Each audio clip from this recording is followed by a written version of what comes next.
Bonjour à tous et à toutes, je suis Théophile Sewanou, lecteur-correcteur, auteur du roman La Voix des affamés et du recueil de poèmes La Kora Beg. Je suis l'invité de l'émission Entre les lignes de Kiawo Benin TV.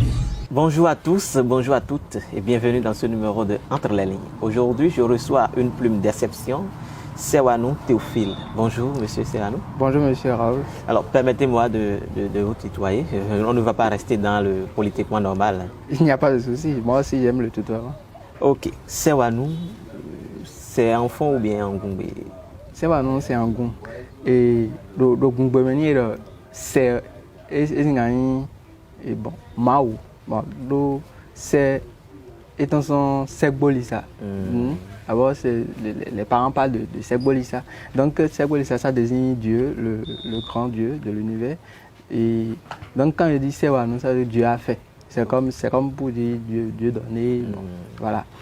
Et Sewanou, vous savez, les noms dans notre langue, c'est la synthèse de toute une histoire.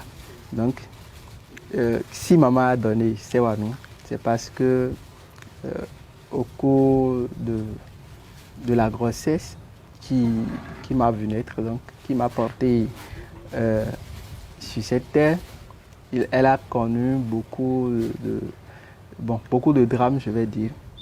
Et bon, on ne savait pas que j'allais naître. C'est une manière de remercier le C. Voilà, c'est une manière de remercier C, de dire il a fait. Théophile Sewanou, bonjour, comment vas-tu? Je me porte très bien et vous? Ça va, ça va. D'accord. Et maman, comment va maman? Maman va très bien. Très bien. Est-ce que tu as de ces nouvelles? Bien sûr que j'ai de ces nouvelles. Elle est fière de ce que tu fais? Très fière d'ailleurs. Donc elle t'envoie souvent des mots d'encouragement? Bien sûr. Souvent ces messages ou... Non, on s'appelle. Je l'appelle et elle m'appelle aussi. Alors je pose ces questions parce que tu m'as souligné entre-temps que c'est d'elle que tu tiens la passion pour l'art et de la littérature.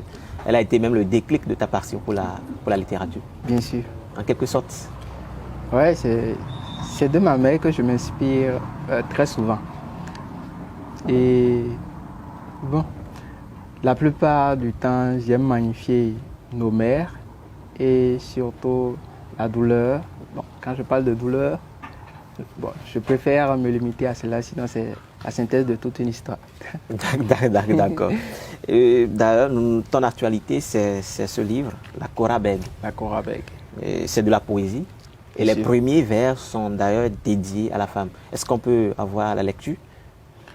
Oui, bien sûr. Bon, le premier poème est dédié à maman exclusivement. Le deuxième est dédié à la femme africaine. Donc, comme vous parlez de femme, je veux savoir si c'est le premier poème dédié à maman. Le premier dédié à maman. Bon, je commence. Allez-y seulement. Mais je reprendrai dans mes mots la poudre de ta beauté, le parfum de ton aura, la douceur de ta voix, de sorte qu'en me lisant, on te lise, ô reine des femmes. Dans mes mots, on lira les rires de ton âme en fête, les soupirs de ton cœur en détresse, les larmes de ton corps mutilé. Et sur l'encre, sur le triste papier, on palpera les cicatrices de ton corps, données en offrande pour que je vive. Seul pour toi, je fais ce que je fais, moi qui n'existe que parce que tu vis, moi qui ne vis que pour te rendre éternel.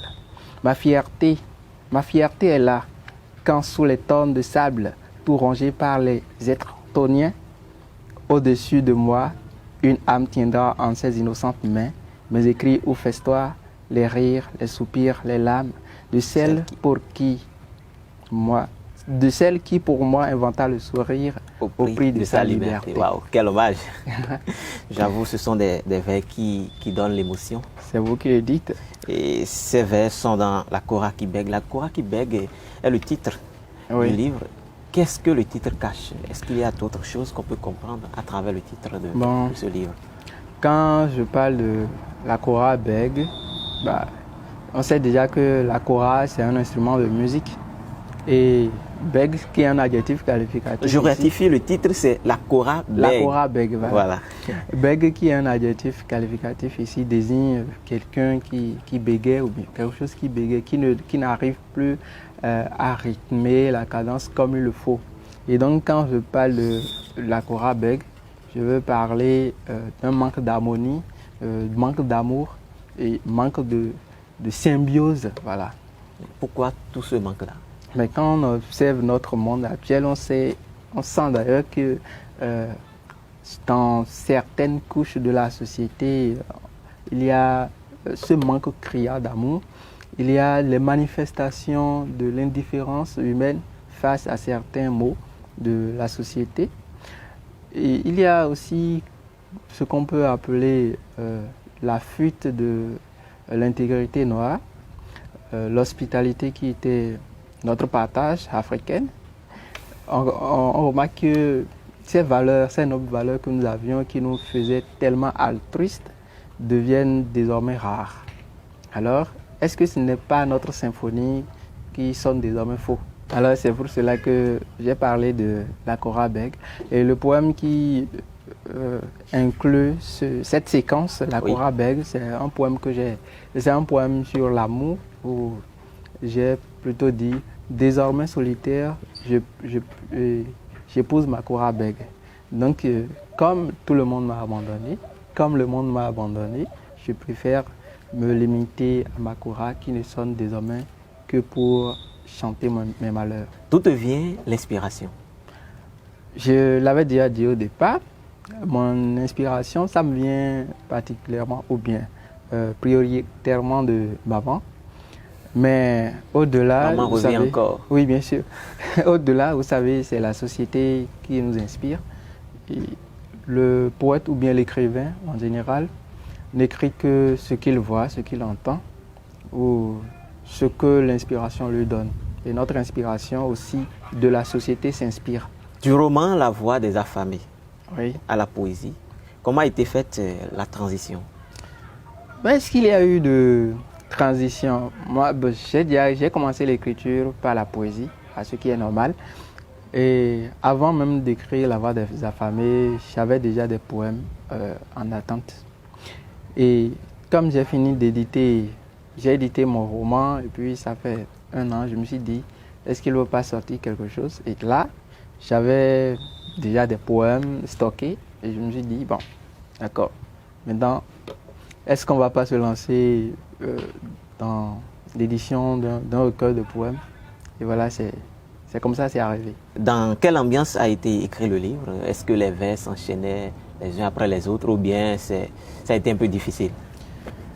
Bon, pour l'écriture, je ne peux pas dire que ça a été difficile. Je ne sais pas, la poésie, ça a toujours été quelque chose d'amusant pour moi. Il faut l'avouer. Je peux écrire plusieurs poèmes en une seule journée. Mais les autres gens, oui, j'écris aussi, mais ce n'est pas aussi facile pour moi comme de la poésie. Comme de la poésie. Voilà, donc, éditer un recueil de poèmes, juste que ça compte encore bon, au plus 33 poèmes. Bon, c'est même bien écrit. Bon, c'est vous qui le dites. Moi, je préfère ne pas me vanter. Donc, c'est tellement amusant. Ce n'est pas une tâche difficile pour moi quand même. Et quels sont les projets autour du livre? Les projets? Bon, parler de projets autour d'un livre, ça nécessite des moyens. Ça nécessite des grands efforts de promotion.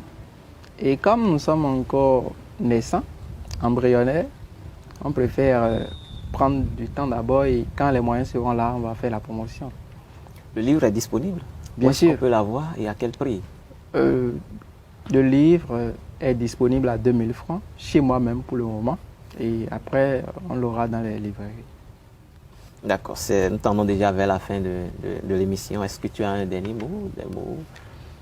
Un mot, je vais juste encourager tous ceux qui écrivent comme moi et leur dire, malgré le contexte d'écriture au Bénin, je leur demande de continuer, de ne pas baisser les bras parce que je sais, moi j'ai la ferme assurance que ça va payer.